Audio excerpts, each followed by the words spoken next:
Hi friends, ദിശ അക്കാഡമിയുടെ YouTube ക്ലാസ്സിലേക്ക് എല്ലാവർക്കും സ്വാഗതം. അപ്പോൾ നമ്മൾ കഴിഞ്ഞ ക്ലാസ്സിൽ ഇൻഡസ് വാലി സിവിലൈസേഷൻ നമ്മൾ പഠിച്ചുകൊണ്ടിരുന്നത് അല്ലേ? അതിൻ്റെ നമ്മൾ ബാലൻസ് പാർട്ട് 2 ആണ് ഇന്ന് നോക്കാൻ പോകുന്നത്. അപ്പോൾ ലാസ്റ്റ് ക്ലാസ്സിൽ നമ്മൾ എന്താ പഠിച്ചു വന്നത്? മോഹൻജദാരോയെ പറ്റിയൊക്കെ ഒന്ന് കണ്ടായിരുന്നു ചെറുതായിട്ടല്ലേ. മോഹൻജദാരോ ഏത് വർഷമാണ് കണ്ടുപിടിച്ചത്? ഹാരപ്പ കണ്ടുപിടിച്ചതിൻ്റെ തൊട്ടടുത്ത വർഷം 1922 കണ്ടുപിടിച്ച് നമ്മൾ കണ്ടു. ആരാ കണ്ടുപിടിച്ചത്? RD ബാനർജി അല്ലേ. ഈ മോഹൻജദാരോയുടെ അർത്ഥം എന്താണ്? മൗണ്ട് ഓഫ് ഡെഡ്, മരിച്ചവരുടെ കുന്നെന്നൊക്കെ നമ്മൾ പറഞ്ഞു. ആ മോഹൻജദാരോ ഏത് നദിയുടെ കരയിലെന്നും പഠിച്ചു? ഇൻഡസിൻ്റെ കരയിലാണെന്നും നമ്മൾ ലാസ്റ്റ് ക്ലാസ്സിൽ നമ്മൾ പഠിച്ചു നിർത്തി. അവിടം വരെ നമ്മൾ പഠിച്ചു നിർത്തി അല്ലേ. അപ്പോൾ ഈ ഒരു ക്ലാസ്സിൽ നമ്മൾ ഡിസ്കസ് ചെയ്യാൻ പോണത് ഫസ്റ്റ് ഓഫ് ഓൾ എന്തൊക്കെയാണ് മോഹൻജദാരോയിൽ നമുക്ക് കിട്ടിയ എവിഡൻസ്, എന്തൊക്കെ കാര്യങ്ങളാണ് അവിടെ നിന്ന് നമുക്ക് ലഭിച്ചത്. വളരെ പ്രധാനമായും ഇവിടെ നിന്നും 3 പ്രധാനപ്പെട്ട ബിൽഡിങ്ങുകൾ നമുക്ക് ലഭിച്ചു. അതിൽ ഏറ്റവും പ്രധാനപ്പെട്ട ഒന്നാണ് ഗ്രേറ്റ് ബാത്ത് എന്ന് പറയും. ഒരു ഇമ്പോർട്ടൻ്റ് ആണ്. ഗ്രേറ്റ് ബാത്ത് ഏത് ഇൻഡസ് വാലിയുടെ സൈറ്റിൽ നിന്നാണ് ലഭിച്ചതെന്ന് ചോദിക്കും. എവിടെ നിന്നാണ്? മോഹൻജദാരോയിൽ നിന്നും ലഭിച്ച ഒരു പ്രധാനപ്പെട്ട എന്താണ് സൈറ്റാണ് ഏത്? ഗ്രേറ്റ് ബാത്ത് എന്ന് പറയുന്നത്. ഗ്രേറ്റ് ബാത്ത് ലഭിച്ച എവിടെ നിന്നാണ്? മോഹൻജദാരോ. എന്താണ് ഈ ഗ്രേറ്റ് ബാത്ത് എന്നറിയോ? ഗ്രേറ്റ് ബാത്ത്, ബാത്ത് എന്ന് പറഞ്ഞാൽ എന്താണ്? കുളിയെന്നാണ് അല്ലേ. ഗ്രേറ്റ് ബാത്ത് എന്ന് പറഞ്ഞാൽ എന്താണ്? ഇത് ആക്ച്വലി ഒരു കുളിക്കടവ് പോലത്തെ ഒരു സംഭവമാണ്. നല്ല പടിയൊക്കെ ഉണ്ട്, ഒരു കുളിക്കടവ് പോലെ ഇരിക്കും. പക്ഷേ നമ്മളിത് അവരുപയോഗിച്ചിരുന്നത് ഇത് പ്രധാനമായും റിലീജിയസ് പരമായ കാര്യങ്ങൾക്കാണ് കേട്ടോ. ആ ഒരു പ്രദേശം, അത് ഗ്രേറ്റ് ബാത്ത് എന്ന് പറയുന്ന ആ ഒരു കുളിക്കടവ് പ്രധാനമായും അവർ ഉപയോഗിച്ചിരുന്നത് എന്തിനു വേണ്ടിയായിരുന്നു? മതപരമായ ആവശ്യങ്ങൾ കേട്ടോ, റിലീജിയസ്. ഈ നമ്മുടെ MDS 2023 ചോദിച്ചൊരു ചോദ്യമാണ്, എന്താണ് ഗ്രേറ്റ് ബാത്തിൻ്റെ ഉപയോഗം? ഇൻഡസ് വാലി സിവിലൈസേഷനിൽ ഗ്രേറ്റ് ബാത്തിൻ്റെ ഉപയോഗം എന്തിനായിരുന്നു കേട്ടോ? എന്തിനായിരുന്നു? റിലീജിയസ് പരമായ ആവശ്യങ്ങൾ കേട്ടോ, മതപരമായ ആവശ്യങ്ങൾക്ക് അവ ഉപയോഗിച്ചിരുന്ന ഒരു കുളിക്കട പോലത്തെ ഒരു പാർട്ടാണ് ഏത്? ഈ ഗ്രേറ്റ് ബാത്ത് എന്ന് പറയുന്ന സാധനം. ഓക്കെ, ദെൻ അവിടെ ലഭിച്ച മറ്റൊരു ബിൽഡിംഗ് ആണ് ഗ്രാനറി. നമ്മൾ ഹാരപ്പയിൽ നമ്മൾ കണ്ടതാണ് ഗ്രാനറി. എവിടെയും ഗ്രാനറി ഉണ്ട്, മോഹൻജദാരോയിലും ഗ്രാനറി ഉണ്ട്. അതുപോലെ ഒരു ബിൽഡിംഗ് ഇവിടെ കിട്ടി കേട്ടോ. ഏതെന്നറിയോ? ഒരു 2 സ്റ്റോറി ബിൽഡിംഗ്, ഒരു 2 നിലയുള്ള ഒരു അസംബ്ലി ഹാള് എവിടെ നിന്ന് ലഭിച്ചു? മോഹൻജദാരോയിൽ നിന്ന് ലഭിച്ചു കേട്ടോ. അപ്പോൾ പ്രധാനമായും 3 എണ്ണമാണ്. ഒന്ന് ഗ്രേറ്റ് ബാത്ത് കേട്ടോ, ദെൻ ഏതാ? ഗ്രാനറി, പിന്നെ ഏതാണ്? 2 നിലയുള്ള ഒരു 2 സ്റ്റോറി ബിൽഡിങ്ങും എവിടെ നിന്ന് ലഭിച്ചു? മോഹൻജദാരോയിൽ നിന്നും ലഭിച്ചു. അപ്പം നമുക്കൊരു ചോദ്യം ചോദിച്ചു, ഈ മോഹൻജദാരോയിലെ ഏറ്റവും ബിഗ്ഗസ്റ്റ് ബിൽഡിംഗ് ഏതാണെന്ന് ചോദിച്ചു. ഒരിക്കൽ എക്സാമിന് ചോദിച്ച ചോദ്യമാണ്, 2020 എനിക്ക് തോന്നുന്നു ചോദിച്ച ചോദ്യമാണ്, which is the biggest building in Mohenjodaro? മോഹൻജദാരോയിലെ ഏറ്റവും വലിയ ബിൽഡിംഗ് ഏതാണ്? നമ്മൾ ഈ ഓപ്ഷനിൽ നോക്കുമ്പോൾ നമുക്ക് കാണാം, ഗ്രേറ്റ് ബാത്ത് കാണും, ഗ്രാനറി കാണും, 2 സ്റ്റോറി കാണും. അപ്പം നമുക്ക് അറിയില്ലേ, നമ്മൾ പല രീതിയിൽ ചിന്തിക്കും. ചില ആൾക്കാർ ചിന്തിക്കുന്നത് എന്താണ്? ഇപ്പോൾ ഇതിൽ നോക്കുമ്പം ഇതൊരു 2 നില കെട്ടിടമാണ് അല്ലേ, 2 സ്റ്റോറി, സോ ഇതൊരു വലിയ ബിൽഡിംഗ് എന്ന് ചില ആൾക്കാർ എന്ത് ചെയ്യും? ആലോചിക്കും. ചില ആൾക്കാർ നോക്കുമ്പോൾ ഈ പേരിൽ ഇത് നോക്ക്, ഗ്രേറ്റ് ബാത്ത്. ഗ്രേറ്റ് എന്നൊക്കെ പറയുമ്പോൾ എന്താ? വലുത്, അങ്ങനെ ചിന്തിക്കുന്നവരും കാണും അല്ലേ. പക്ഷേ ഇവിടുത്തെ ഏറ്റവും വലിയ ബിൽഡിംഗ് ഏതെന്ന് അറിയോടാ? ഇവിടുത്തെ ഏറ്റവും വലിയ ബിൽഡിംഗ് ഗ്രാനറിയാണ്. ഇവിടുത്തെ ഏറ്റവും വലിയ ബിൽഡിംഗ് ഏതാണ്? ഗ്രാനറി കേട്ടോ. ഇത് പ്രീവിയസ് ഒരു ചോദ്യമാണ്. നിങ്ങൾ ചില പുസ്തകത്തിൽ കാണും ഗ്രേറ്റ് ബാത്ത് ആണ് ഏറ്റവും വലിയ ബിൽഡിംഗ് എന്ന്, ചില ബുക്കിലൊക്കെ കാണും. അത് തെറ്റാണ്. കാരണം നമ്മുടെ എക്സാമിന് ചോദിച്ചൊരു ചോദ്യമാണ് കേട്ടോ. നമ്മൾ എപ്പോഴും ഫോളോ ചെയ്യേണ്ടത് SSC ഒരു എക്സാമിന് ചോദിച്ച ചോദ്യത്തിൻ്റെ ആൻസർ കീ എന്താണോ അതാണ് നമ്മൾ ഫോളോ ചെയ്യേണ്ടത്. ഇതിൽ ഏറ്റവും വലിയ ബിൽഡിംഗ് SSC ചോദിച്ചിട്ടുണ്ട്. അതിൽ ഗ്രേറ്റ് ബാത്തും ഓപ്ഷൻ ഉണ്ടായിരുന്നു. അന്ന് ആൻസർ കീ വന്നത് ഗ്രാനറിയാണ്. ഏറ്റവും ബിഗ്ഗസ്റ്റ് ബിൽഡിംഗ് എന്ന് പറയുന്നത് മോഹൻജദാരോയിൽ ഏതാണ്? ഗ്രാനറിയാണ്. ഓക്കെ, അപ്പോൾ ഈ 3 ബിൽഡിംഗ് ആണ് മോഹൻജദാരോയിൽ നിന്നും ലഭിച്ചത്. ദെൻ മോഹൻജദാരോയിൽ നിന്നും നമുക്ക് 3 പ്രതിമകൾ ലഭിച്ചു. 3 രീതിയിലുള്ള പ്രതിമ. ഒരു പ്രതിമ എന്ന് പറയുന്നത് കല്ലിലുണ്ടാക്കിയ പ്രതിമ. ഒരു പ്രതിമ എന്താ? കല്ലിലുണ്ടാക്കിയ ഒരു പ്രതിമ കിട്ടി. ഒരു പ്രതിമ എന്ന് പറയുന്നത് ബ്രോൺസിലെ ഒരു പ്രതിമ. ഒന്നെന്താണ്? ബ്രോൺസ്. ബ്രോൺസ് എന്ന് പറഞ്ഞാൽ എന്താ? വെങ്കലം. വെങ്കലത്തിലുണ്ടാക്കിയ ഒരു പ്രതിമ. ഒരു പ്രതിമ എന്ന് പറയുന്നത് നമ്മുടെ ടെറാക്കോട്ട. എന്താണ് ഈ ടെറാക്കോട്ട എന്ന് പറയുന്നത്? ടെറാക്കോട്ട എന്താണ്? ടെറാക്കോട്ട നമ്മുടെ ചെളിയും കളിമണ്ണും ഒക്കെ വെച്ച് ഉണ്ടാക്കിയിട്ട് അതിനെ ചുട്ടെടുക്കും. അങ്ങനെ ചുട്ടെടുക്കുന്ന പ്രതിമകൾ വിളിക്കുന്ന പേരാണ് എന്ത്? ടെറാക്കോട്ട. ഈ ടെറാക്കോട്ട ശരിക്കും പ്രതിമകൾ മാത്രമല്ല ഉണ്ടാക്കാൻ ഉപയോഗിക്കുന്നത്, ബിൽഡിംഗ് വരെ നമുക്ക് എന്തിലുണ്ടാക്കാൻ പറ്റും? ഈ പറയുന്ന ടെറാക്കോട്ട രീതിയിൽ നമുക്ക് നിർമ്മിക്കാൻ പറ്റും. അപ്പോൾ പെട്ടെന്ന് എനിക്ക് ഓർമ്മ വന്നത് നമ്മുടെ കഴിഞ്ഞ 2021 22 CHSL എക്സാമിന് ചോദിച്ചൊരു ക്വസ്റ്റ്യൻ ഉണ്ട്. 2021 CHSL ചോദിച്ചൊരു ചോദ്യമാണ്, ബിഷ്ണുപൂർ എന്ന് പറയുന്ന ക്ഷേത്രം എവിടെ സ്ഥിതി ചെയ്യുന്നു എന്ന് ചോദിച്ചു. നമ്മുടെ 2021 CH ഒരു ചോദ്യമാണ്. ബിഷ്ണുപൂർ ക്ഷേത്രം എവിടെ സ്ഥിതി ചെയ്യുന്ന ഒരു ക്ഷേത്രമാണെന്ന് ഒരു ക്വസ്റ്റ്യൻ ചോദിച്ചു. അപ്പോൾ അതിൻ്റെ ആൻസർ നമ്മൾ കണ്ടത് വെസ്റ്റ് ബംഗാൾ എന്ന് കണ്ടു. ആൻസർ എന്താണ്? വെസ്റ്റ് ബംഗാൾ. നമ്മുടെ വെസ്റ്റ് ബംഗാളിൽ സ്ഥിതി ചെയ്യുന്ന ഒരു പ്രധാനപ്പെട്ട ക്ഷേത്രമാണ് ആര്? ബിഷ്ണുപൂർ. ഓർത്ത് വയ്ക്കുക, ഇനിയും ക്വസ്റ്റ്യൻ ചോദിക്കും. അപ്പം ഞാൻ നോക്കി എന്തുകൊണ്ടാണ് ഈ ക്വസ്റ്റ്യൻ അവർ ചോദിച്ചത് അല്ലേ. ഇപ്പം നമ്മുടെ രാജ്യത്ത് ക്ഷേത്രങ്ങളെ പറ്റി ചോദിക്കാനാണെങ്കിൽ ഇഷ്ടംപോലെ ക്ഷേത്രമുണ്ട് അല്ലേ. അതിലെന്തുകൊണ്ട് നമ്മൾ ഇതുവരെ മീൻസ് ആ ടൈം വരെ ഞാനും കേട്ടില്ല ഇങ്ങനത്തെ ഒരു ടെമ്പിളിനെ പറ്റി. ബിഷ്ണുപൂർ ഞാൻ ഗൂഗിൾ ചെയ്തു, എന്താണ് ബിഷ്ണുപൂർ എന്ന് നോക്കി. അപ്പോൾ ബിഷ്ണുപൂറിനെ പറ്റി നോക്കിയപ്പോൾ ബിഷ്ണുപൂർ നമ്മുടെ രാജ്യത്തിലെ ഒരു റെയർ ടെമ്പിളാണ്. കാരണം ബിഷ്ണുപൂർ ഒരു ടെറാക്കോട്ട ടെമ്പിളാണ്. ബിഷ്ണുപൂർ എന്ത് ടെമ്പിളാണ്? ഒരു ടെറാക്കോട്ട ടെമ്പിളാണ് ആര്? ബിഷ്ണുപൂർ. അതായത് ചെളിയിലും കണ്ണിമണ്ണിലൊക്കെ ഉണ്ടാക്കി ചുട്ടെടുത്ത ഒരു ബിൽഡിംഗ് ആണ് ഏത്? ബിഷ്ണുപൂർ ക്ഷേത്രം. വളരെ റെയറായിട്ടുള്ള, നമ്മുടെ രാജ്യത്ത് വളരെ കുറച്ചിട്ട് ക്ഷേത്രം മാത്രമേ ടെറാക്കോട്ടയിലുള്ളൂ. അതിൽ ഏറ്റവും ഫേമസ് ആയിട്ടുള്ള ടെമ്പിളാണ് ആര്? ബംഗാളിലെ ബിഷ്ണുപൂർ എന്ന് പറയുന്ന ക്ഷേത്രം. നോട്ട് ചെയ്ത് വെക്കുക, ഇനിയും എക്സാമിന് ചോദിക്കും. ബംഗാളിലാണ്. എന്ത് ടൈപ്പ് ഓഫ് ടെമ്പിളാണ്? ഇതൊരു ടെറാക്കോട്ട ക്ഷേത്രമാണ്. അത് മാത്രമല്ല വേറെ പ്രത്യേകത കൂടിയുണ്ട്. നമ്മൾ ഇനി കുറച്ച് വർഷങ്ങൾ കഴിഞ്ഞാൽ യുനെസ്കോയുടെ തന്നെ ഒരു വേൾഡ് ഹെറിറ്റേജ് സൈറ്റ് ആവാൻ പോകുന്ന ക്ഷേത്രം കൂടിയാണ് ആര്? ബിഷ്ണുപൂർ. കാരണം ബിഷ്ണുപൂർ ഇന്ന് യുനെസ്കോയുടെ ഇന്ത്യയിൽ നിന്നുള്ള റിസർവ്ഡ് ലിസ്റ്റിലുള്ള ഒരു സ്ഥലം കൂടിയാണ് കേട്ടോ. അത് ഫ്യൂച്ചറിൽ ഒരു 4-10 വർഷം കഴിയുമ്പോൾ നമ്മുടെ പഠിക്കും, യുനെസ്കോയുടെ വേൾഡ് ഹെറിറ്റേജ് സൈറ്റ് ആയിട്ട് പഠിക്കും. ബംഗാളിലേത്? ബിഷ്ണുപൂർ ടെമ്പിൾ. എന്ത് ടെമ്പിളാണ്? ഒരു ടെറാക്കോട്ട ക്ഷേത്രമാണ് ആര്? ബിഷ്ണുപൂർ എന്ന് പറയുന്നത് കേട്ടോ. അപ്പം അങ്ങനെയുള്ള ബിൽഡിങ്ങുകളും നമുക്ക് എങ്ങനെ ഉണ്ടാക്കാൻ പറ്റും? ടെറാക്കോട്ട. അപ്പോൾ ഇൻഡസ് വാലിയുടെ മോഹൻജദാരയിൽ നിന്ന് നമുക്ക് 3 ടൈപ്പ് പ്രതിമ കിട്ടി. കല്ലിലുള്ള പ്രതിമ കിട്ടി, ബ്രോൺസിലെ കിട്ടി. എന്താണ് ഈ ബ്രോൺസ്? ബ്രോൺസ് ഒരു മെറ്റലാണോ? എന്താണ് ഈ ബ്രോൺസ്? ബ്രോൺസ് എന്ന് പറഞ്ഞാൽ നമുക്കറിയാം ബ്രോൺസ് ഒരു അലോയി ആണ് അല്ലടാ. ബ്രോൺസ് എന്താണ്? ഒരു അലോയി ആണ്. ആരൊക്കെ ചേരുമ്പോഴാണ് ബ്രോൺസ് ഉണ്ടാവുന്നത്? ആരൊക്കെ ചെയ്യുമ്പോഴാണ് ബ്രോൺസ്? വളരെ ഒരു ഇമ്പോർട്ടൻറ്റ് ക്വസ്റ്റ്യൻ ആണ്. ചില ആളുകൾക്കൊക്കെ കൺഫ്യൂസ് അടിക്കുന്ന ഒരു ക്വസ്റ്റ്യൻ ആണ്. ബ്രോൺസ് ആരൊക്കെ ചേരുമ്പോൾ രൂപപ്പെടുന്നു? ഓക്കെ, കോപ്പർ പ്ലസ് ഏടാ ബ്രോൺസ്? ടിന്നാണോ സിങ്ക് ആണോ? ഇതാണ് നമ്മുടെ കൺഫ്യൂഷൻ അല്ലേ. കോപ്പറും ടിന്നും ചേരുമ്പോഴാണോ ബ്രോൺസ്, അതോ കോപ്പറും സിങ്കും ചേരുമ്പോഴാണോ ബ്രോൺസ്? കേട്ടോ, ബ്രോൺസ് എന്ന് പറയുന്നത് ആരൊക്കെ ചേരുമ്പോഴാടാ? കോപ്പറും ടിന്നും ചേരുമ്പോൾ ബ്രോൺസ്. കേട്ടോ, ബ്രോൺസ് ഉണ്ടാവുന്ന ആരൊക്കെ ചേരുമ്പോഴാണ്? കോപ്പറിൻ്റെ കൂടെ ആര് ചേരുമ്പോഴാണ്? ടിൻ. പണ്ട് നമ്മളൊക്കെ പഠിച്ചു വെച്ച് ഇങ്ങനെയാണ്, ടിന്നിൽ, നമ്മുടെ വീട്ടിലൊക്കെ ടിന്നില്ലേ, ചെറിയ ചെറിയ ടിന്നുകൾ അല്ലേ, ആ ടിന്നിൽ ബ്രോൺസ് ഇട്ട് അടച്ചു വെച്ചെന്നാണ് ഓർത്ത് വെച്ചിരുന്നത് കേട്ടോ. അപ്പോൾ ബ്രോൺസ് വരുമ്പോൾ ആരും ഓർക്കുമായിരുന്നു? ടിന്നിനെ ഓർക്കുമായിരുന്നു കേട്ടോ. ടിന്നിൽ ബ്രോൺസ് ഇട്ട് അടച്ചു വെക്കും. വെങ്കലം നമ്മൾ എന്ത് ചെയ്യുമായിരുന്നു? നമ്മുടെ ഒരു ടിന്നിലിട്ട് അടച്ചു വെക്കുമെന്നാണ് നമ്മൾ ഓർത്ത് വെച്ചിരുന്നത് കേട്ടോ. ഇനി ഈ കോപ്പറും സിങ്കും ചേരുമ്പോൾ ആരാ? കോപ്പറും സിങ്കും ബ്രാസ്. ഏതാടാ? ബ്രാസ് അല്ലേ. കോപ്പറും സിങ്കും ചേരുമ്പോൾ എന്താടാ? ബ്രാസ്. സിങ്ക് ബ്രാസ് എന്ന് നമ്മൾ പറയും കേട്ടോ. കോപ്പറും സിങ്കും ചേരുമ്പോൾ ബ്രാസും, കോപ്പറും ടിന്നും ചേരുമ്പോൾ എന്താ? ബ്രോൺസ് കേട്ടോ. അങ്ങനെ ബ്രോൺസ് ആണ് ആര് ഉപയോഗിച്ചിരുന്നത്? ഇൻഡസ് വാലി ജനങ്ങൾ ഉപയോഗിച്ചിരുന്ന അലോയ് കേട്ടോ. അപ്പോൾ ഇൻഡസ് വാലി ജനങ്ങൾ ഏറ്റവും കൂടുതൽ ഉപയോഗിച്ച അലോയ് നമുക്ക് കിട്ടി. ഏത് അലോയാടാ? ബ്രോൺസ് ആണ്. അതുകൊണ്ട് തന്നെ പറയാറുണ്ട് ഇൻഡസ് വാലി സിവിലൈസേഷനെ ഇന്ത്യയുടെ ബ്രോൺസ് ഏജ് എന്നും പറയും കേട്ടോ. ഇന്ത്യയുടെ വെങ്കല യുഗമെന്നും ആരുടെ കാലഘട്ടത്തെ പറയുന്നുണ്ട്? ഇൻഡസ് വാലി സിവിലൈസേഷൻ്റെ കാലഘട്ടത്തെ പറയുന്നുണ്ട്. കാരണം അവരുപയോഗിച്ച അലോയ് ഏതാണ്? അത് ഏറ്റവും കൂടുതൽ ബ്രോൺസും. അപ്പോൾ അവരുപയോഗിച്ച മെറ്റലോ? ഇൻഡസ് വാലി ജനങ്ങൾ ഏറ്റവും ഉപയോഗിച്ച മെറ്റൽ ഏതാണ്? അവർ ഏറ്റവും കൂടുതൽ ഉപയോഗിച്ച മെറ്റൽ കോപ്പർ ആയിരുന്നു കേട്ടോ. ഇൻഡസ് വാലി ജനങ്ങൾ ഏറ്റവും കൂടുതൽ ഉപയോഗിച്ച മെറ്റൽ ചോദിച്ചാൽ ഏതാ? കോപ്പർ അല്ലേ. പക്ഷെ നമ്മൾ ഇന്ന് ഏറ്റവും കൂടുതൽ ഉപയോഗിക്കുന്ന മെറ്റൽ ഏതാ? നമ്മൾ ഇന്ന് ഏറ്റവും കൂടുതൽ ഉപയോഗിക്കുന്ന മെറ്റൽ അത് അയണാണ് അല്ലേ. നമ്മൾ ഇന്ന് ഏറ്റവും കൂടുതൽ ഉപയോഗിക്കുന്ന മെറ്റൽ ഏതാടാ? അയണാണ്. പക്ഷേ ഇൻഡസ് വാലി ജനങ്ങൾ ഏറ്റവും കൂടുതൽ ഉപയോഗിച്ചത് ഏതാ? കോപ്പർ. അതിൻ്റെ കാരണം ഇൻഡസ് വാലി ജനങ്ങൾക്ക് എന്തിനെ പറ്റി നോളജ് ഇല്ലായിരുന്നു? അയണിനെ പറ്റി കേട്ടോ. ഇരുമ്പിനെ പറ്റി യാതൊരു നോളജും ആർക്കില്ലായിരുന്നു? ഇൻഡസ് വാലിയിലെ ജനങ്ങൾക്ക് ഇല്ലായിരുന്നു. അതുകൊണ്ട് അവരെന്ത് ഉപയോഗിച്ചിട്ടില്ല? അയൺ ഉപയോഗിച്ചില്ല. അവർ ഏറ്റവും ഉപയോഗിച്ചത് മെറ്റൽ ഏതാ? കോപ്പറും. അലോയ് ആരാണ്? ബ്രോൺസുമാണ്.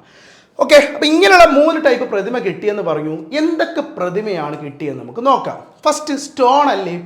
സ്റ്റോൺ, കല്ലിലുണ്ടാക്കിയ പ്രതിമ. അപ്പോൾ നമുക്ക് ചോദിക്കും ഏത് കല്ല് അല്ലേ? കല്ലെന്ന് പറയുമ്പോൾ കുറേ കല്ലില്ലേ, ഏത് കല്ലിലാണ് അവർ പ്രതിമ ഉണ്ടാക്കിയെന്ന് ചോദിക്കും.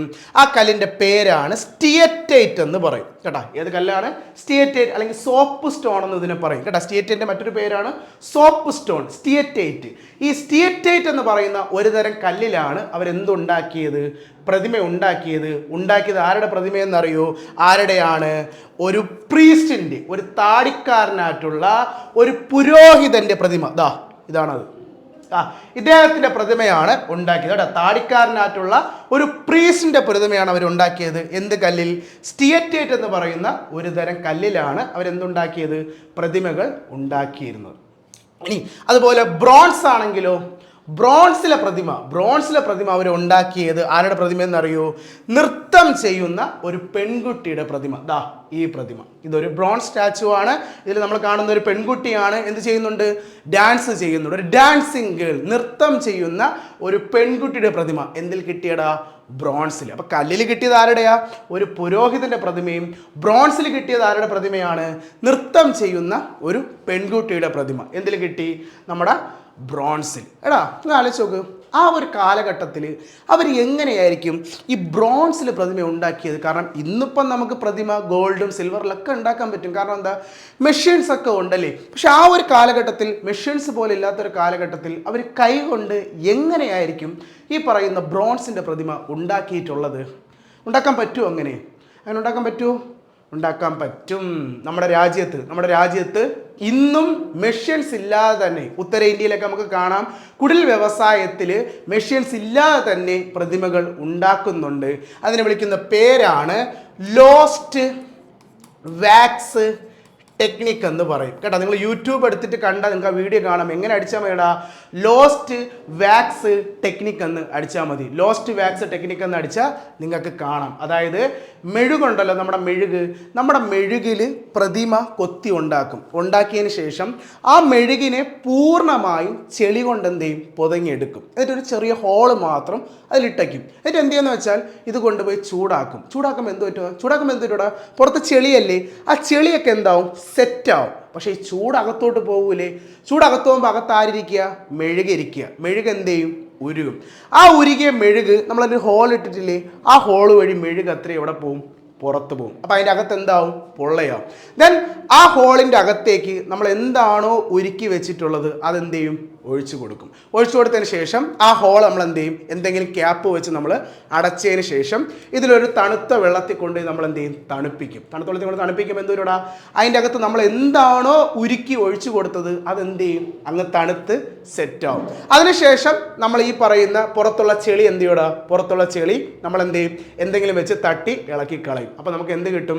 നമ്മൾ എന്താണോ മെഴുകിൽ കൊത്തി വെച്ചത് അത് നമുക്ക് തിരിച്ച് നമ്മൾ എന്താണോ അതിൻ്റെ ഉള്ളിലേക്ക് ഒഴിച്ചു കൊടുത്തത്, അതായത് നമ്മൾ ഉരുകിയിരിക്കുന്ന എന്താണോ, ഗോൾഡോ സിൽവറോ ബ്രോൺസോ എന്താണോ ഉരുക്കി ഒഴിച്ചു കൊടുത്തത് ആ രൂപത്തിൽ നമുക്ക് തിരിച്ച് കിട്ടും. അങ്ങനെയുള്ള ടെക്നിക്കിനെ വിളിക്കുന്ന പേരാണെന്ത്? Lost wax technique. ഈ ഒരു ടെക്നിക്ക് ഉപയോഗിച്ചാണ് ആരുടെ പ്രതിമ അവരുണ്ടാക്കിയത്? ബ്രോൺസിലുള്ള ഡാൻസിങ് ഗേളിൻ്റെ പ്രതിമ അവരുണ്ടാക്കിയത് കേട്ടോ. ബ്രോൺസിലുള്ള ഡാൻസിങ് ഗേളിൻ്റെ പ്രതിമ ഈ ഒരു ടൈപ്പിലാണ് അവരെന്ത് ചെയ്തിട്ടുള്ളത്? നിർമ്മിച്ചിട്ടുള്ളത്. ഓക്കെ, അപ്പോൾ നമ്മൾ 2 പ്രതിമ കണ്ടു. പിന്നെ ടെറാക്കോട്ട എന്താണ് നമുക്കിപ്പോൾ അറിയാം. ചെളിയിലും കളിമണ്ണിലൊക്കെ ഉണ്ടാക്കി ചുട്ടെടുക്കുന്ന പ്രതിമകളാണ് കേട്ടോ. അത് കൂടുതലും ടോയ്സുകളാണ് അവിടെ നിന്ന് കിട്ടിയത് കേട്ടോ. ടെറാക്കോട്ടയിൽ ഉണ്ടാക്കി ഒരുപാട് എന്ത് കിട്ടി? ടോയ്സുകൾ നമുക്ക് ആ ഒരു മോഹൻജദാരയിൽ നിന്നും ലഭിച്ചു. അപ്പോൾ 3 ടൈപ്പ് പ്രതിമ: കല്ലിൽ, ബ്രോൺസിൽ, പിന്നെ ടെറാക്കോട്ട. അതുപോലെ മറ്റൊരു കാര്യമാണ്, ഇൻഡസ് വാലി സിവിലൈസേഷനിൽ നിന്നും ഒരു പ്രധാനപ്പെട്ട സീല് നമുക്ക് കിട്ടി, ഒരു ചെറിയൊരു തകിട്. ആ തകിടിലെ രൂപം എന്ന് പറയുന്നത് പശുപതി മഹാദേവിൻ്റെ രൂപമാണ്. ആരാണ് ഈ മഹാദേവ് എന്ന് പറഞ്ഞാൽ? നമുക്കറിയാം നമ്മുടെ ഭഗവാൻ ശിവനാണ് അല്ലേ. ഇൻഡസ് വാലി ജനങ്ങളുടെ ആരാധന ദേവനാണ് ആര്? പശുപതി മഹാദേവ് എന്ന് പറയുന്നത് കേട്ടോ. ഇൻഡസ് വാലി ജനങ്ങളുടെ ആരാധന ദേവനാണ് ആരടാ? പശുപതി മഹാദേവ്. നമുക്കറിയാം അത് ശിവനാണെങ്കിലും ഇൻഡസ് വാലി ജനങ്ങൾ ശിവൻ എന്നൊരു പേരിട്ട് ആരെ വിളിച്ചിട്ടില്ല. കാരണം ശിവ എന്നുള്ളൊരു പേര് ഇനി നമ്മൾ വേദകാലഘട്ടമൊക്കെ സമയത്ത് രൂപപ്പെട്ട ഒരു പേരാണ്. ഇൻഡസ് വാലി ജനങ്ങളുടെ ആരാധന ദേവൻ എന്ന് ചോദിച്ചാൽ അത് ശിവനെന്ന് പറയാൻ പാടില്ല. എങ്ങനെ തന്നെ പറയണം? പശുപതി മഹാദേവ് എന്ന് പറയുമ്പോൾ ഇതാണ് അദ്ദേഹം. കണ്ടോ കണ്ട ഉടൽ നോക്കിയാണ് മനുഷ്യൻ്റെ ഉടലും, എന്ന തല നോക്കിയാണ് തല എന്താണ് ഒരു പശുവിൻ്റെ തല പോലെയാണ് അല്ലേ. ഇതാണ് പശുപതി മഹാദേവ്. ഈ ഒരു സീല് നമുക്ക് കിട്ടിയത് എവിടെ നിന്നാണ്? ഈ പറയുന്ന മോഹൻജദാരയിൽ നിന്നാണ് കേട്ടോ. അപ്പം മോഹൻജദാരയിൽ നിന്നാണ് നമുക്ക് ആരുടെ സീല് ലഭിച്ചത്? ഇൻഡസ് വാലി ജനങ്ങളുടെ ആരാധന ദേവൻ ആരടാ? പശുപതി മഹാദേവ് എന്ന് പറയും. ആരാണ്? പശുപതി മഹാദേവാണ് ഇൻഡസ് വാലി ജനങ്ങളുടെ എന്താണ് ആരാധന ദേവൻ. ഇനി ഇൻഡസ് വാലി ജനങ്ങളുടെ ആരാധന ദേവത എന്ന് പറയുന്നത് മദർ ഗോഡ്നസ് ആണ് കേട്ടോ. ഇൻഡസ് വാലി ജനങ്ങളുടെ ആരാധന ദേവത ആരാടാ? ദേവത, മദർ ഗോഡ്നസ്, മാതൃദേവത. അപ്പം ദേവൻ പശുപതി മഹാദേവും, ദേവത ആരാ? മദർ ഗോഡ്നസും. അതുപോലെ തന്നെ ഇൻഡസ് വാലി ജനങ്ങൾ ഒരു മരത്തെ കൂടി വർഷിപ്പ് ചെയ്തിരുന്നു. എന്തെന്നറിയോ? പീപ്പൽ ട്രീ. നമ്മുടെ പീപ്പൽ മരത്തെയും ആര് വർഷിപ്പ് ചെയ്തിരുന്നു? ഇൻഡസ് വാലിയിലെ ജനങ്ങൾ വർഷിപ്പ് ചെയ്തിരുന്നു കേട്ടോ. അപ്പോൾ ആരൊക്കെയാണ്? ദേവൻ ആരാ? ദേവൻ ആരാടാ? പശുപതി മഹാദേവും. ദേവത ആരാ? മദർ ഗോഡ്നസും. ഏത് വൃക്ഷം? നമ്മുടെ ആൽമരം, പീപ്പൽ ട്രീയെയും ആരാധിച്ചിരുന്നു? ഇൻഡസ് വാലിയിലെ ജനങ്ങൾ വർഷിപ്പ് ചെയ്തിരുന്നു. അപ്പോൾ ഇതാണ് നമ്മുടെ ആ സീല്. നിങ്ങൾ ഈ സീല് ശ്രദ്ധിച്ചോ? ഈ സീലിൽ നമുക്ക് കുറച്ച് വൈൽഡ് അനിമൽസിനെ കാണാൻ പറ്റും. ഒരിക്കൽ നമുക്കൊരു എക്സാമിന് ചോദ്യം ചോദിച്ചിട്ടുണ്ട് ഈ ക്വസ്റ്റ്യൻ നിന്ന് കേട്ടാ. ഈ കാണുന്ന ഫിഗറിൽ കുറച്ച് വൈൽഡ് അനിമൽസിനെ നമുക്ക് കാണാൻ പറ്റും. ഒരു ടൈഗറിനെ നമുക്ക് കാണാൻ പറ്റും. ഒരു ടൈഗർ, ഒരു കടുവയുണ്ട്. തൊട്ട് മുകളിൽ നമുക്കൊരു ആനയെ കാണാൻ പറ്റുന്നുണ്ട്. ഒരു എലിഫന്റ് ഉണ്ട്. ഒരു റൈനോ, ആര്? ഒരു കാണ്ടാമൃഗമുണ്ട്. തൊട്ട് താഴെ നോക്കിയാൽ കാണാം ഒരു ബുൾ, ഒരു കാളയുണ്ട്. താഴെ നോക്കിയാൽ കാണാം ഒരു ഡിയർ ഇപ്പുണ്ട്. മാന് കേട്ടോ. അപ്പോൾ ഒരു 5 വൈൽഡ് അനിമൽസിനെ നമുക്ക് ഈ ഒരു ഫിഗറിൽ തന്നെ. ഇതിനർത്ഥം ഇൻഡസ് വാലി ജനങ്ങൾക്ക് ഈ 5 വൈൽഡ് അനിമൽസിനെ എന്തെന്നാ അറിയാമെന്നാ അല്ലേ. അവർ ഈ സീലിൽ അതിൻ്റെ ഫിഗർ കൊത്തി വെച്ചിട്ടുണ്ടെങ്കിൽ അതിനർത്ഥം എന്താ? ഈ 5 മൃഗങ്ങളെയും ആര് കണ്ടിട്ടുണ്ട്, അല്ലെങ്കിൽ ആർക്ക് അറിയാമെന്നാ? ഇൻഡസ് വാലി ജനങ്ങൾക്ക് അറിയാമെന്നാണ് നമുക്ക് മനസ്സിലാവുന്നത് അല്ലേ. ആരെയൊക്കെ അറിയാം? ആനയെ അറിയാം, കടുവയെ അറിയാം, ടൈഗറിനെ അറിയാം, റൈനോ കാണ്ടാമൃഗത്തെ അറിയാം, അതുപോലെ തന്നെ ബുൾ അല്ലെ കാളയെ അറിയാം, അതുപോലെ തന്നെ എന്തിനെ അറിയാം അവർക്ക്? മാനിനെ. ഈ പറയുന്ന വൈൽഡ് അനിമൽസിനെയൊക്കെ ആര് കണ്ടിട്ടുണ്ടെന്നാണ്? ഇൻഡസ് വാലിയിലെ ജനങ്ങൾ കണ്ടിട്ടുണ്ടെന്നാണ്. കാരണം നമുക്ക് ആ ഫിഗർ ആരിൽ നിന്ന് ലഭിച്ചു? നമ്മുടെ പശുപതി മഹാദേവിൻ്റെ സീലിൽ നിന്നും നമുക്കിത് ലഭിച്ചു. അപ്പോൾ ഈ പറയുന്ന കാര്യങ്ങളൊക്കെ കിട്ടിയത് എവിടെ നിന്നാണ്? നമ്മുടെ മോഹൻജദാരയിൽ നിന്നാണ് നമുക്കിതൊക്കെ ലഭിച്ചത്. ഓക്കെ, നമുക്ക് അടുത്ത സൈറ്റിലോട്ട് പോയാലോ? നമ്മുടെ അടുത്ത സൈറ്റ് എന്ന് വെച്ചാൽ അത് പാകിസ്ഥാനിൽ തന്നെ ഉള്ള മറ്റൊരു സൈറ്റാണ് ചാൻഹു ദാരോ. വളരെ ഇമ്പോർട്ടൻ്റ് ഒരു സൈറ്റാണ്.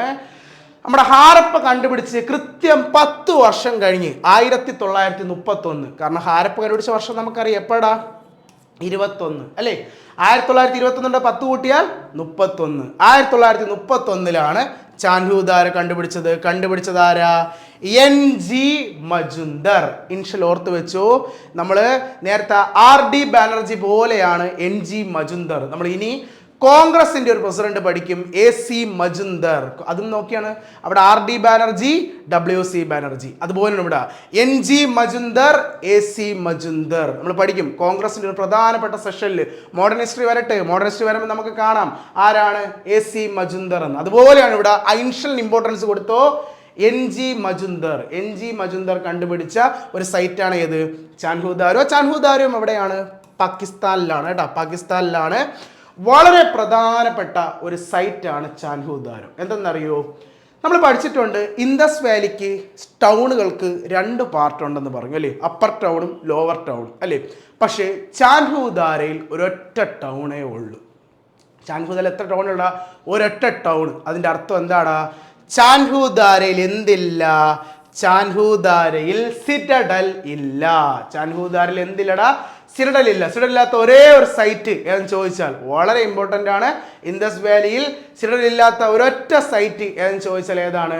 അത് ചാൻഹു ദാരയാണ്. ചാൻഹു ദാരയിൽ എന്തില്ല? സിറ്റഡൽ ഇല്ല. സിറ്റഡൽ ഇല്ലാത്ത ഒരൊറ്റ സൈറ്റ് ഏതെന്ന് ചോദിച്ചാൽ ഏതാണ്? അത് ചാൻഹു ദാരയാണ്. അത് മാത്രമല്ല ചാൻഹു ദാരയിൽ ഒരു ബീഡ് മേക്കിംഗ്, അത് നമ്മുടെ ആഭരണങ്ങൾ, ഒരു ജുവൽ ഫാക്ടറി എവിടെ ഉണ്ടായിരുന്നു? ചാൻഹു ദാരയിൽ ഉണ്ടായിരുന്നു കേട്ടോ. ആഭരണങ്ങൾ ഉണ്ടാക്കുന്ന ഫാക്ടറി ഇൻഡസ് വാലിയിൽ എവിടെ നിന്നാണ് ലഭിച്ചതെന്ന് ചോദിച്ചാൽ എവിടെ നിന്നാണ്? ചാൻഹു ദാരയിൽ നിന്നാണ് ആഭരണങ്ങൾ ഉണ്ടാക്കുന്ന എന്താണ് ഫാക്ടറി ലഭിച്ചത്. ഓക്കെ, അപ്പം വളരെ ഇമ്പോർട്ടൻ്റ് ആണ്. സിറ്റഡലില്ലാത്ത ഒരേ ഒരു സൈറ്റ് ഏതെന്ന് ചോദിച്ചാൽ ഏതാണ്? അത് ചാൻഹുദാരയാണ്. ഇനി അതുപോലെ നോക്കിയാണ് നമ്മൾ ഇതുവരെ കണ്ട സൈറ്റുകൾ എന്ന് പറയുമ്പോൾ എല്ലാം എവിടെയായിരുന്നടാ? ഇതുവരെ കണ്ട സൈറ്റുകളെല്ലാം നമ്മൾ കണ്ടത് മൊത്തവും പാകിസ്ഥാനിലായിരുന്നു. നമ്മൾ ഇനി പോണത് ഇന്ത്യയിലോട്ടാണ്. നമ്മുടെ ഇന്ത്യയിലെ സൈറ്റുകൾ ഏതൊക്കെയെന്ന് നമുക്ക് നോക്കാം. ഇന്ത്യയിൽ വരുമ്പോൾ ഇന്ത്യയിലെ ഫസ്റ്റ് സൈറ്റ് നമ്മൾ നോക്കാൻ പോണതാണ് കാലിബംഗാൻ. കാലി മീൻസ് കറുത്ത, ബംഗാൻ മീൻസ് വളകൾ, കറുത്ത വളകൾ എന്നറിയപ്പെടുന്ന കാലിബംഗാൻ. എവിടെയെന്നറിയോ? ഇത് രാജസ്ഥാൻ. വളരെ ഇമ്പോർട്ടൻ്റ് ആണ്. ഇന്ത്യയിലെ സൈറ്റുകൾ എപ്പോഴും ഡീറ്റെയിൽ ആയിട്ട് എന്ത് ചെയ്യുക, ഒന്ന് ഓർത്ത് വെക്കുക കേട്ടോ. ഇന്ത്യയിലെ സൈറ്റുകൾ കേട്ടോ. നമ്മൾ ആദ്യത്തെ സൈറ്റ് നോക്കാൻ പോണ ഇവിടെ രാജസ്ഥാനിൽ പേരെന്താ? കാലിബംഗാൻ. കാലിബംഗാൻ മീൻസ് കറുത്ത വളകൾ എന്ന് പറയും. 1953 എ ഘോഷാണ് ഇത് കണ്ടുപിടിച്ചത് കേട്ടാ. 1953 ഘോഷാണ് ഇത് കണ്ടുപിടിച്ചത്. ഇത് ഏത് നദിയുടെ കരയിലെന്ന് ചോദിക്കും. ഏത് നദി? ഗാഗർ കേട്ടാ. നമ്മുടെ രാജസ്ഥാനിലെ വളരെ ഫേമസ് ആയ ഒരു നദിയാണ് ആര്? ഗാഗർ. ഗാഗറിനെ പറ്റി ഞാൻ റിവർ സിസ്റ്റത്തിൽ ഡീറ്റെയിൽ ആയിട്ട് ഒന്ന് പറഞ്ഞു തരാം കേട്ടോ. ഒരു അത്ഭുത നദി എന്നൊക്കെ നമുക്ക് ആരെ പറയാം? ഗാഗറിനെ പറയാം. ഗാഗർ ഒരു മൺസൂൺ റിവറാണ്. എന്താണ് ഈ മൺസൂൺ റിവർ എന്ന് പറഞ്ഞാൽ? മഴയത്ത് മാത്രം ഒഴുകുന്ന ഒരു നദിയാണ് കേട്ടോ. അങ്ങനെ വേറൊരു ചെറിയൊരു അത്ഭുതം കൂടി ആരിലുണ്ട്? ഗാഗറിലുണ്ട്. എവിടെയാണ്? രാജസ്ഥാനിലാണ് നമുക്ക് ഈ ഒരു നദിയെ കാണാൻ പറ്റുന്നത്. ഈ ഗാഗർ നദിയുടെ കരയിലാണ് കാലിബംഗാൻ എന്ത് ചെയ്യുന്നത്? സ്ഥിതി ചെയ്യുന്നത്. കാലിബംഗാൻ സ്ഥിതി ചെയ്യുന്നത് എവിടെയാണ്? ഗാഗർ നദിയുടെ കരയിലാണ്. അതുപോലെ തന്നെ എന്തൊക്കെയാണ് ഇവിടെ നിന്ന് കിട്ടിയ എവിഡൻസ്? ഇവിടെ നിന്ന് നമുക്കൊരു ഫയർ അൽത്താര കിട്ടി. എന്താണ് ഈ ഫയർ അൽത്താര എന്നറിയോ? ഫയർ അൽത്താര എന്ന് പറഞ്ഞാൽ നമ്മുടെ ഹോമകുണ്ഡം. നമ്മുടെ അമ്പലങ്ങളിലൊക്കെ അല്ലെങ്കിൽ വീട്ടിലൊക്കെ ഹോമം ചെയ്യുമ്പോൾ നമ്മൾ കണ്ടില്ലേ ഒരു ഹോമകുണ്ഡം. ആ ഹോമകുണ്ഡത്തെ പറയുന്ന പേരാണ് എന്താ? ഫയർ അൽത്താര എന്ന് പറയും അല്ലേ. എന്തിനായിരിക്കും ഈ കാലിബംഗാനിൽ ഈ പറയുന്ന ഫയർ അൽത്താരയുടെ ഉപയോഗം? എന്തിനായിരിക്കും ഈ ഹോമകുണ്ഡത്തിൻ്റെ ഉപയോഗം എന്ന് പറയുന്നത്? നിങ്ങൾ ആലോചിച്ച് നോക്ക്. ഈ ഹോമം ചെയ്യുമ്പോൾ ആകാശത്തേക്ക് എന്ത് പോകണം? അന്തരീക്ഷത്തിലേക്ക് പുക പോകത്തില്ലേ? അപ്പോൾ ആ പോകുന്ന പുക എന്തായിട്ട് തിരിച്ചു കിട്ടും? മഴയായി നമുക്ക് തിരിച്ചു കിട്ടൂലേ? അപ്പം കാലിബംഗാനിൽ എന്തിനായിരുന്നു ഹോമകുണ്ഡം എന്ന് പറഞ്ഞാൽ എന്തിനു വേണ്ടിയാടാ? മഴ പെയ്യിപ്പിക്കാനാണ്. ഓർത്താൽ മതിയല്ലേ. കാലിബംഗാൻ രാജസ്ഥാനല്ലേ? രാജസ്ഥാനിൽ മഴ വളരെ കുറവല്ലേ? സോ ആ ഒരു ഭാഗത്ത് മഴ പെയ്യിപ്പിക്കാൻ വേണ്ടി അവർ എന്ത് ചെയ്യുമായിരുന്നു? ഹോമങ്ങൾ ചെയ്യുമായിരുന്നു. ഹോമം ചെയ്യാൻ എന്ത് വേണം? ഹോമകുണ്ഡം വേണം. ആ ഹോമകുണ്ഡങ്ങളെ വിളിച്ചിരുന്ന പേരാണ് ഫയർ അൽത്താര. അപ്പോൾ ചോദിക്കും കേട്ടോ, ഫയർ അൽത്താര കിട്ടിയത് ഏത് സൈറ്റ് എന്ന് ചോദിച്ചാൽ പെട്ടെന്ന് മനസ്സിൽ വരണം അതേതാണ്? കാലിബംഗാൻ, രാജസ്ഥാൻ. രാജസ്ഥാനിൽ മഴയില്ല. സോ ഹോമം ചെയ്യണം. ഹോമം ചെയ്യാൻ എന്താവശ്യമാണ്? ഹോമകുണ്ഡം. ദെൻ കിട്ടിയ മറ്റൊരു സാധനം, രാജസ്ഥാനല്ലേ, ഉറപ്പാറ്റും ആരുടെ അവശിഷ്ടം കിട്ടും? ഒട്ടകത്തിൻ്റെ അല്ലേ, ക്യാമലിൻ്റെ ഫോസിൽ എവിടെ നിന്ന് കണ്ടെത്തി? കാലിബംഗാൻ. കാരണം കാലിബംഗാൻ രാജസ്ഥാനാണ്. രാജസ്ഥാനിലാണ് പൊതുവെ നമ്മൾ എന്ത് കാണുന്നത്? ഒട്ടകത്തെ കാണുന്നത്. സോ ഒട്ടകത്തിൻ്റെ അവശിഷ്ടങ്ങൾ കണ്ടെത്തി. അതുപോലെ മറ്റൊന്നാണ് ഒരു തടിയിലുണ്ടാക്കിയ ഒരു കലപ്പ കേട്ടോ, ഒരു വുഡൻ ഫ്ലഫ് എവിടെ നിന്ന് കിട്ടി? കാലിബംഗാനിൽ നിന്ന് കിട്ടി. കാലിബംഗാനിൽ നിന്ന് കിട്ടി ഒരു തടിയിലുണ്ടാക്കിയ എന്താണ്? ഒരു കലപ്പ കൂടി കണ്ടെത്തി. അതുപോലെ ഒരു സാധനം കൂടെ ഉണ്ട്. ഇപ്പം നമ്മൾ കണ്ടു ചാൻഹുദാരയിലായിരുന്നു എന്ത് ഫാക്ടറി? ജുവൽ ഫാക്ടറി നമ്മൾ കണ്ടത്. അതുപോലെ കാലിബംഗാനിൽ ഒരു പോട്ടറി മേക്കിംഗ് ഫാക്ടറി ഉണ്ടായിരുന്നു കേട്ടോ. കാലിബംഗാനിൽ എന്തുണ്ടായിരുന്നു? ഒരു പോട്ടറി മേക്കിംഗ് ഫാക്ടറി. പ്രീവിയസ് ഒരു ചോദ്യമാണ് കേട്ടോ, ഇൻഡസ് വാലിയുടെ ഏത് സൈറ്റിലാണ് പോട്ടറി മേക്കിംഗ് ഫാക്ടറി, മൺപാത്ര നിർമ്മാണശാല ഉണ്ടായിരുന്നതെന്ന് ചോദിച്ചാൽ എവിടെയാടാ? അത് രാജസ്ഥാനിലെ കാലിബംഗാനിലാണ് കേട്ടോ. അപ്പം ജുവൽ ഫാക്ടറി എവിടെയായിരുന്നു? ജുവൽ ഫാക്ടറി ചാൻഹുദാരയിലും, അതുപോലെ തന്നെ പോട്ടറി മേക്കിംഗ് ഫാക്ടറി എവിടെയെന്ന് ചോദിച്ചാൽ എവിടെയാണ്? അത് രാജസ്ഥാനിലെ കാലിബംഗാൻ. അപ്പോൾ കാലിബംഗാൻ ഏത് റിവർ മറക്കല്ലേ കേട്ടോ. രാജസ്ഥാനിലെ ഒരു ഫേമസ് നദിയാണ് ആര്? ഗാഗർ എന്ന് പറയും. ഗാഗറിന്റെ കരയിലാണ് ആര് സ്ഥിതി ചെയ്യുന്നത്? കാലിബംഗാൻ. എന്തൊക്കെ അവശിഷ്ടങ്ങൾ കിട്ടി? മഴയില്ലാത്തതുകൊണ്ട് എന്താ? മഴയില്ലാത്തതുകൊണ്ട് ഹോമം ചെയ്യാൻ ഹോമകുണ്ഡമുണ്ട്, ഫയർ അൽത്താരയുണ്ട്, ഒട്ടകം അല്ലേ, ഒട്ടകത്തിന്റെ അവശിഷ്ടം, അതുപോലെ തന്നെ തടിയിലുണ്ടാക്കിയ ഒരു കലപ്പ് കൂടി കണ്ടെത്തി. എവിടെ നിന്ന്? നമ്മുടെ കാലിബംഗാനിൽ. അപ്പോൾ അടുത്ത സൈറ്റിലോട്ട് പോയാലോ? അടുത്ത സൈറ്റ്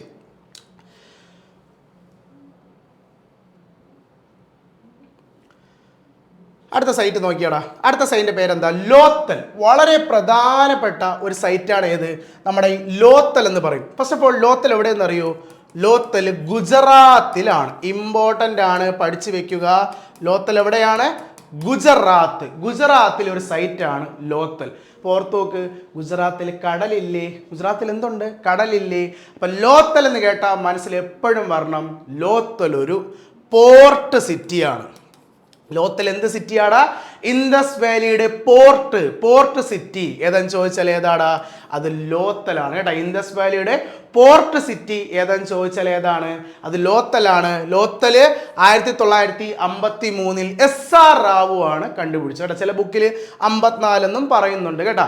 53, 54 എന്ന് പല പുസ്തകത്തിലും പറയുന്നുണ്ട്. ആരാ കണ്ടുപിടിച്ചത്?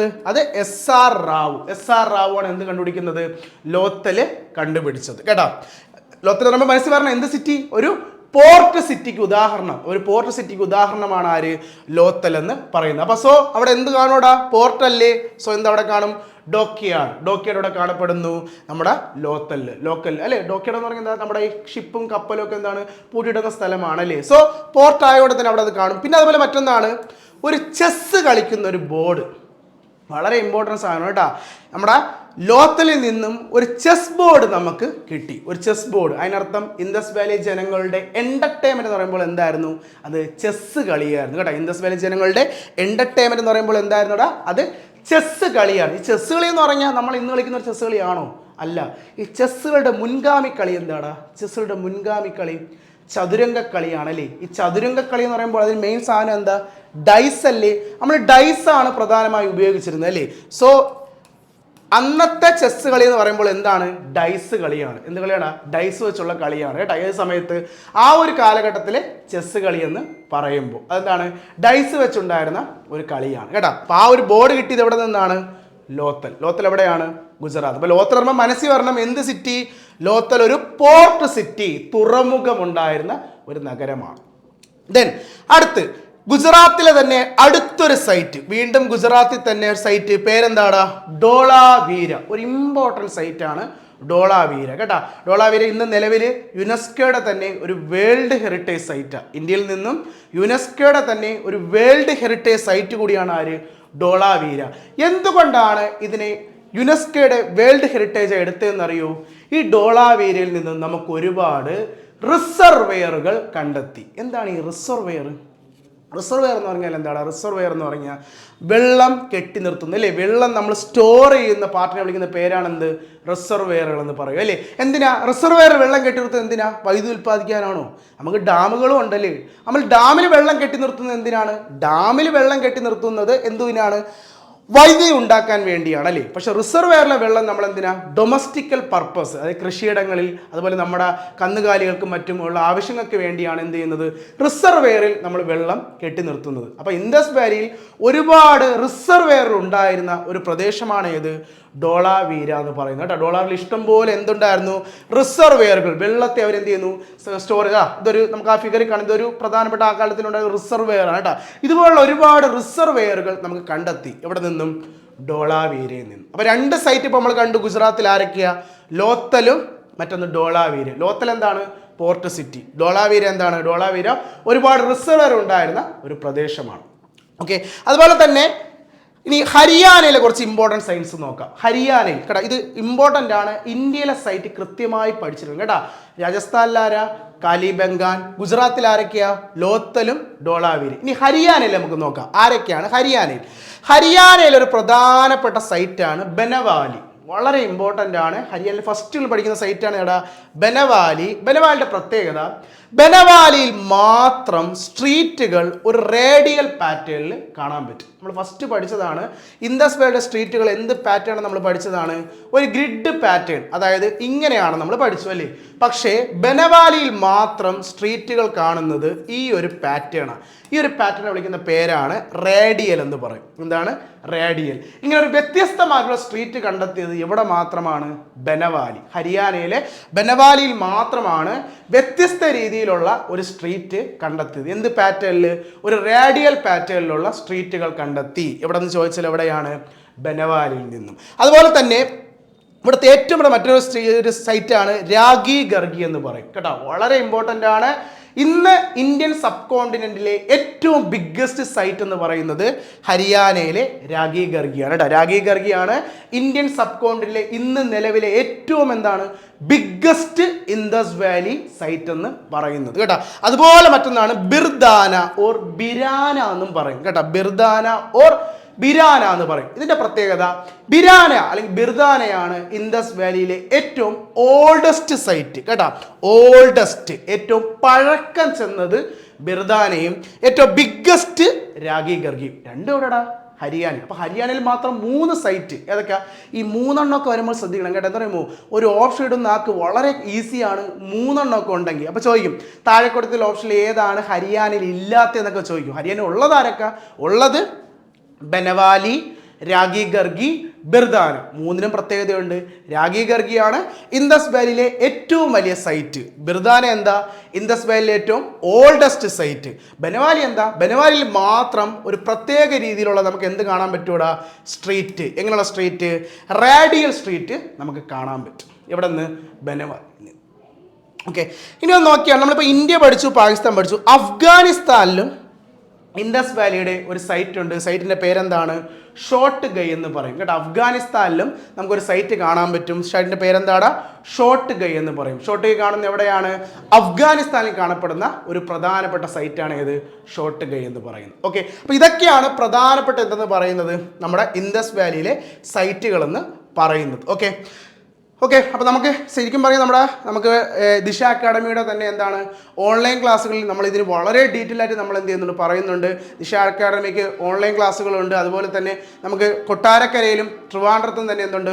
ഓഫ്ലൈൻ ക്ലാസ്സുകളുണ്ട്. അപ്പോൾ ഇതിനെയൊക്കെ പറ്റി ഡീറ്റെയിൽ ആയിട്ട് പഠിക്കുവാൻ വേണ്ടി നിങ്ങൾക്ക് എന്ത് ചെയ്യാം?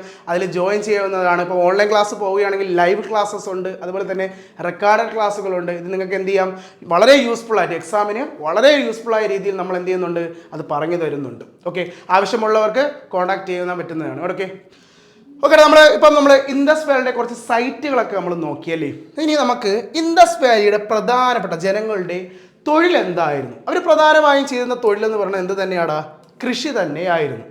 മെയിനായിട്ട് 3 രീതിയിലുള്ള ക്രോപ്സ് ആണ് അവർ ഉണ്ടാക്കിയിരുന്നത്. ഏതൊക്കെയെന്നറിയോ? വീറ്റും ബാർലി. ഇൻഡസ് വാലിയുടെ ജനങ്ങളുടെ പ്രധാനപ്പെട്ട ഫുഡ് ക്രോപ്സ്. ഇവർ എന്ത് ക്രോപ്സ് ആടാ? ഫുഡ് ക്രോപ്സ് ആണല്ലേ. ഏതൊക്കെയാ? ഗോതമ്പും ബാർലിയും.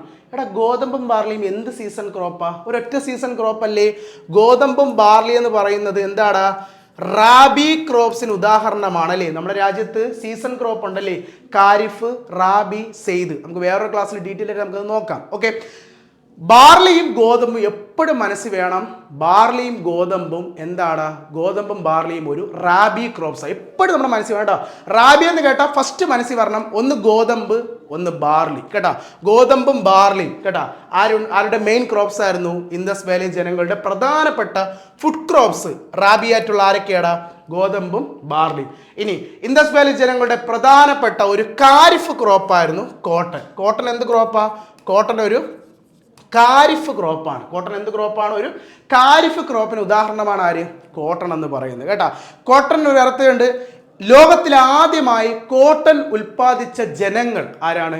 ഇൻഡസ് വാലിയുടെ ജനങ്ങളാണ്. ഇൻഡസ് വാലിയുടെ ജനങ്ങളാണ് ലോകത്തിൽ ആദ്യമായി എന്ത് ഉൽപ്പാദിച്ചതും കോട്ടൺ ഉൽപ്പാദിച്ചത്. അതുകൊണ്ട് തന്നെ കോട്ടന് ഗ്രീക്കിലൊരു പേരുണ്ട്. കോട്ടന്റെ ഗ്രീക്കിലെ പേരാണ് സിൻഡോ എന്ന് പറയും. സിൻഡം മീൻസ് സിന്ധിൽ ഉണ്ടാക്കിയ പ്രൊഡക്റ്റ് എന്നാണ്. സിന്ധ് മീൻസ് എന്താ? ഇൻഡസ് വാലി സിവിലൈസേഷന്റെ പേരാണ് സിന്ധ് പ്രൊവിൻസ് എന്നൊക്കെ പറഞ്ഞില്ലേ. അവിടെ ഉണ്ടാക്കിയ ക്രോപ്പ് എന്നാണ് ആരറിയപ്പെടുന്ന ഗ്രീക്കില്? കോട്ടന്റെ പേര്. കോട്ടന്റെ ഗ്രീക്കിലെ പേരെന്താ? സിൻഡം എന്ന് അറിയപ്പെടും കേട്ടാ. ഈ 3 വെറൈറ്റി ക്രോപ്പാണ് ഇൻഡസ് വാലിയിലെ ജനങ്ങൾ പ്രധാനമായി എന്ത് ചെയ്യുന്നത്?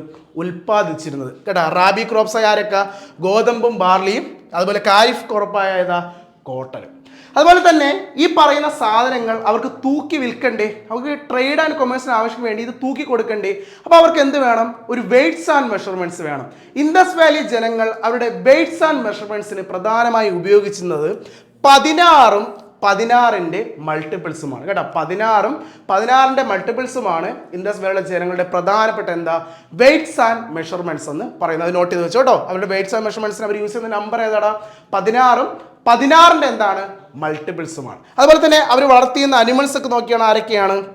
നമ്മൾ പ്രധാനമായും നമ്മൾ ഇന്ന് ഉപയോഗിക്കുന്നത് ഡൊമസ്റ്റിക്കൽ അനിമലായ എന്താ ബുൾ, ബഫല്ലോ, പിഗ്സ് അല്ലേ, അതായത് നമ്മുടെ ആട്, കോഴി ഇതെല്ലാം ആരും ഉപയോഗിച്ചിട്ടുണ്ട് ഡൊമസ്റ്റിക്കൽ അനിമൽസ് ആയിട്ട് ഇൻഡസ് വാലി ജനങ്ങൾ ഉപയോഗിച്ചിട്ടുണ്ട് അല്ലേ. വൈൽഡ് അനിമൽസ് നമ്മൾ കണ്ടതാണ് അല്ലേ, ഇൻഡസ് വാലി ജനങ്ങൾക്ക് അറിയാനുള്ള വൈൽഡ് അനിമൽസ് നമ്മൾ കണ്ടു. ആരുടെ ഫിഗറിൽ കൂടെ?